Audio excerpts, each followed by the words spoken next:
যিনি পীর সাহেব চরমনাই নামে অধিক পরিচিত, সৈয়দ মোহাম্মদ রেজাউল করিম ১৯৭১ সালের ১ ফেব্রুয়ারি বরিশাল জেলার চরমোনাই ইউনিয়নের এক সম্ভ্রান্ত মুসলিম পরিবারে জন্মগ্রহণ করেন। বর্তমানে তিনি ইসলামী আন্দোলন বাংলাদেশের আমির হিসেবে দায়িত্ব পালন করছেন। শিক্ষাজীবন: তিনি চরমোনাই জামিয়া রশিদিয়া ইসলামিয়া থেকে শিক্ষাজীবনের সূচনা করেন। ১৯৯১ সালে আলিয়া শাখা থেকে কামিল পাশ করেন। রাজনীতি: ছাত্রজীবন থেকে তিনি ইসলামী শাসনতন্ত্র ছাত্র আন্দোলনের সঙ্গে জড়িত ছিলেন। পরবর্তীতে তিনি এর কেন্দ্রীয় কমিটির ছাত্র কল্যাণ সম্পাদকের দায়িত্ব পালন করেছেন। ইসলামী আন্দোলনের সক্রিয়তার কারণে বিএনপি নেতৃত্বাধীন ৪ দলীয় জোট সরকারের আমলে তিনি গ্রেপ্তার হয়েছিলেন। তিনি ২০০৩ থেকে ২০১১ পর্যন্ত ২ মেয়াদে চরমোনাই ইউনিয়নের চেয়ারম্যান হিসেবে দায়িত্ব পালন করেছেন। তারপর তার ভাই সৈয়দ ইসহাক মোহাম্মদ আবুল খায়ের চেয়ারম্যান নির্বাচিত হন।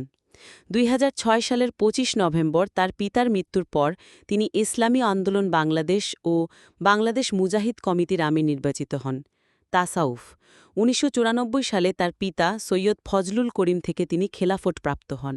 ২০১৩ সালে মাহমুদুল হাসান তাকে খেলাফত প্রদান করেন। ২০১৬ সালে তিনি দারুল উলুম দেওবন্দের প্রধান মুফতি হাবিবুর রহমান খায়রাবাবির কাছ থেকেও খেলাফত পেয়েছেন।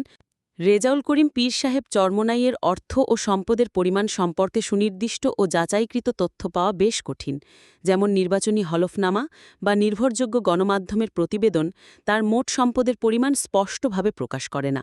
তবে বিভিন্ন সূত্র থেকে তার আর্থিক কার্যক্রম এবং আয়ের উৎস সম্পর্কে কিছু ধারণা পাওয়া যায়।